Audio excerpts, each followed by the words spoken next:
नमस्कार दोस्तों, स्वागत है आपका हमारे चैनल द टॉप 5 पर। दोस्तों, अगर आप भी अपनी लाइफ में कुछ नया सीखने की चाह रखते हैं तो अभी इस चैनल को सब्सक्राइब कर लें।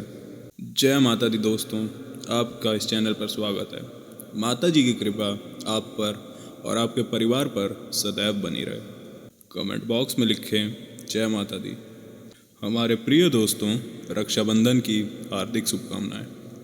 दोस्तों, रक्षाबंधन का त्यौहार हर साल श्रावण महीने के पूर्णिमा तिथि पर मनाया जाता है। शास्त्रों में ऐसा वर्णन है कि रक्षाबंधन का त्यौहार भूल कर भी भद्रकाल में नहीं मनाना चाहिए। भद्रकाल में रक्षा सूत्र यानी कि राखी बांधना बेहद ही अशुभ माना जाता है। शास्त्रों में कहा गया है कि भद्रा का त्याग कर कर ही राखी बांधनी चाहिए।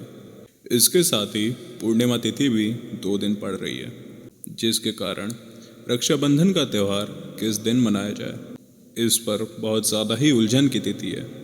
दोस्तों, कुछ लोगों का मानना है कि 30 अगस्त को रक्षाबंधन मनाना शुभ रहेगा, जबकि कुछ लोग मानते हैं कि 31 अगस्त को मनाना ज़्यादा सही रहेगा। ऐसे में हम आपको बताएंगे कि रक्षाबंधन किस दिन मनाया जाए और इसकी सही तारीख क्या है। साथ ही आज हम आपको भद्रकाल का भी समय बताएंगे, क्योंकि इस बार रक्षाबंधन पर भद्रकाल का साया होगा। इसीलिए राखी बांधने का शुभ मुहूर्त आपके लिए जानना अति आवश्यक है। इसीलिए दोस्तों, वीडियो को अंत तक ज़रूर देखें और आगे बढ़ने से पहले हमारे चैनल को सब्सक्राइब करके बेल आइकन ज़रूर दबाइएगा। तो आइए शुरू करते हैं। दोस्तों, रक्षाबंधन का त्यौहार भाई बहन के अटूट प्रेम का प्रतीक है। इस दिन बहन अपने भाई की कलाई में राखी यानी कि रक्षा सूत्र बांधती है और उसकी लंबी उम्र और स्वास्थ्य की कामना करती है, और भाई भी सदैव अपनी बहन की रक्षा करने का वचन देते हैं। दोस्तों, आपको बता दें कि शास्त्रों में भद्रकाल में राखी का त्यौहार मनाना अशुभ माना गया है। इसीलिए भूल कर भी आप भद्रकाल में अपने भाई को राखी कभी ना बांधें। इसके पीछे एक पौराणिक कथा भी है। ऐसा कहा जाता है कि लंकापति रावण ने अपनी बहन से भद्रकाल में ही राखी बंधवाई थी और 1 वर्ष के अंदर ही उनका विनाश हो उठा। इसके अलावा भद्रा, जो कि शनिदेव की बहन है, जिन्हें ब्रह्मा जी ने श्राप दिया है कि जो भी भद्रा के समय शुभ कार्य करेगा उसका परिणाम सदैव ही अशुभ होगा। इसीलिए दोस्तों, आप भूल से भी भद्रा के समय रक्षाबंधन का त्यौहार ना मनाएं। रक्षाबंधन के दिन बहनें अपने भाइयों की कलाई पर राखी बांधती हैं और उनके लंबे उम्र की कामना करती हैं। इसीलिए इस दिन भाई बहन दोनों को स्नान आदि कर लेना चाहिए और हो सके तो नए वस्त्र पहनने चाहिए। लेकिन याद रहे, शुभ अवसर पर काले वस्त्र ना पहने। वस्त्र पहनने के पश्चात भगवान की पूजा करनी चाहिए।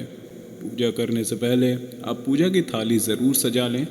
उसमें अक्षत, रोली, चंदन, राखी, मिठाई आदि अवश्य रख लें और एक शुद्ध घी का दीपक भी ज़रूर रख लें, जिससे आप अपने भाइयों की आरती उतारेंगी। दोस्तों, पूजा की थाली को सबसे पहले भगवान के सामने रखें। इसके बाद आप अपने भाई को पूर्व या फिर उत्तर की ओर मुख करके बैठाएं और बहन का मुख पश्चिम की ओर होना चाहिए।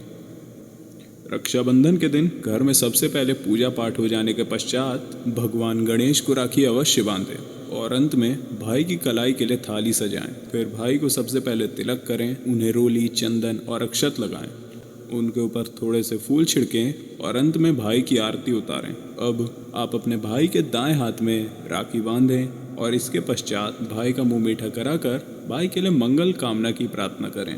राखी बांधने के पश्चात भाई भी अपने बहनों की रक्षा करने की प्रार्थना करें और बहनों को तोहफा दें। चलिए दोस्तों, अब जानते हैं साल 2023 में रक्षाबंधन का त्यौहार कब मनाया जाएगा। दोस्तों, पूर्णिमा तिथि की शुरुआत 30 अगस्त को सुबह 10:23 पर हो रही है और पूर्णिमा तिथि का अंत 31 अगस्त को सुबह 7:53 पर होगा। हालांकि पूर्णिमा तिथि उदय तिथि में 31 अगस्त को पड़ेगी, लेकिन 30 अगस्त को पूरे दिन पूर्णिमा तिथि रहेगी। इसीलिए 30 अगस्त बुधवार के दिन रक्षाबंधन का त्यौहार मनाना बेहद ही शुभ रहेगा, क्योंकि बुधवार का दिन गणेश जी को समर्पित है। भगवान गणेश को भाई दूज और रक्षाबंधन पर दोनों में ही इन्हें पूजा जाता है। दोस्तों, 30 अगस्त को पूरे ही दिन भद्रा छाया रहेगा।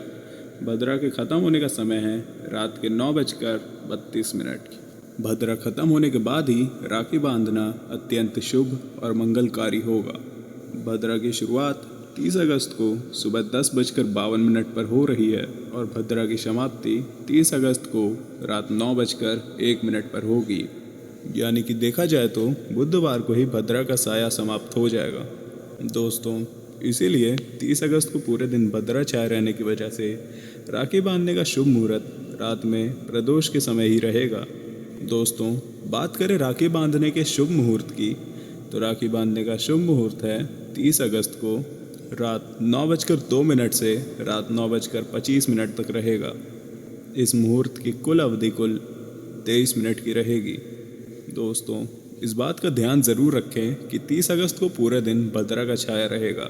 भद्रा में राखी बांधने से सदैव घर परिवार का विनाश ही होता है, इसीलिए भाई को भूल कर भी इस समय कभी राखी ना बांधें। पूरा घर परिवार कंगाल हो सकता है। लंकापति रावण को इसी समय राखी बांधी गई थी, इसीलिए पूरे कुल का विनाश हो गया। इसीलिए रात के समय ही रक्षाबंधन का त्यौहार मनाना बहुत ही शुभ और मंगलकारी होगा। ये ज़रा कठिन ज़रूर है, लेकिन यही समय आपके भाई और आपके परिवार के लिए शुभ रहेगा। दोस्तों, कई लोगों की परंपरा होती है कि वो लोग सूर्यास्त होने के बाद रक्षाबंधन या आदि त्यौहार नहीं मनाते हैं। इसके लिए आप 31 अगस्त की सुबह को रक्षाबंधन का त्यौहार मना सकते हैं, क्योंकि रक्षाबंधन 2 दिन पड़ रही है। यानी इसका मतलब आप 31 अगस्त की सुबह 7:46 से पहले ही राखी बांध सकते हैं, जब तक कि पूर्णिमा तिथि चलती रहेगी। दोस्तों, बस याद रखें कि 31 अगस्त 2023 को सूर्य उदय होने के पश्चात ही रक्षाबंधन का त्यौहार मनाएं। 31 अगस्त को सूर्य उदय सुबह 5:48 पर हो जाएगा, तो आप 31 अगस्त को सुबह 5:48 से सुबह के 7:46 तक अपने भाई को राखी बांध सकते हैं। मुहूर्त पर राखी बांधने से भाई को कई लाख गुना शुभ फलों की प्राप्ति होती है, उसका कभी अमंगल नहीं होता। ऐसी बहन का भाई जहाँ भी जाएगा दिन दोगुनी रात चौगुनी तरक्की ही पाएगा। ऐसा भाई लाखों करोड़ों में खेलेगा, रुतबा पैसा धन दौलत सब कुछ कमाएगा। राहु दोष, नज़र दोष, मंगल दोष, पितृ दोष सब कुछ दूर रहेंगे। दोस्तों, रक्षाबंधन पर भाई को काली राखी नहीं बांधनी चाहिए, यह शुभ नहीं माना जाता। भाई की कलाई पर लाल रंग की राखी बांधना बेहद शुभ और मंगलकारी माना जाता है। दोस्तों, रक्षाबंधन के पावन अवसर पर बहन को चाकू, छुरी आदि उपहार नहीं देने चाहिए। इससे जीवन पर नकारात्मकता का गहरा असर पड़ता है। ऐसे में बहन को सफ़ेद कपड़ा भी उपहार में नहीं देना चाहिए, कोई चप्पल आदि भी नहीं देना चाहिए। उपहार में दक्षिणा, सुंदर वस्त्र, गहने आदि ज़रूर उपहार दें। सच्चे दिल से कमेंट बॉक्स में लिखें जय माता दी। रक्षाबंधन की हार्दिक शुभकामनाएं। अगर आपको कुछ भी पूछना है या कोई भी सवाल है तो कमेंट बॉक्स में हमें ज़रूर बताएं। आशा है कि आज की इस प्रस्तुति में बताई गई जानकारी आपको अच्छे से समझ आ गई होगी। वीडियो अच्छा लगा हो तो एक लाइक अवश्य कर दें। जय माता दी।